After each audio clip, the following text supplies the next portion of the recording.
Welcome to Jesus కీర్తన 103:1. నా ప్రాణమా యెహోవాను సన్నుతించుము, నా అంతరంగమున సమస్తమా ఆయన పరిశుద్ధ నామమును సన్నుతించమంటూ కీర్తనకరం అంటే దావీదు దేవుని యొక్క నామమును గణపరుస్తూ ఉన్నాడు. ఈ జీవితాన్ని దేవుడే ప్రసాదించాడు. భౌతిక సంబంధమైన, ఆత్మ సంబంధమైన, అంతర్గతమైన ఉంటే అవయవాలను దేవుడే నిర్మించంటూ 139వ కీర్తనలో దేవుని యొక్క నామాన్ని గణపరిచాడు.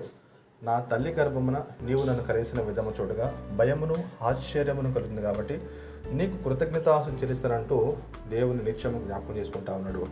ప్రాముఖ్యంగా నా ప్రాణమా అంటూ తనలో ఉన్నటువంటి ప్రాణమును దేవుడే ఇచ్చాడు కాబట్టి ఆ ప్రాణంతో దేవుని యొక్క నామమును మహిమపరచమంటూ, పరిశుద్ధపరచమంటూ, సన్నుతించమంటూ దావీదు విన్నవిస్తూ ఉన్నాడు. మరి మన జీవితంలో దేవుడు మనకిచ్చిన ప్రాణాన్ని బట్టి దేన్ని గణపరుస్తూ ఉన్నామో తెలుసుకొని దేవునికి మహిమ ఘనత ప్రభావం చెల్లిగాక. ఆమేన్.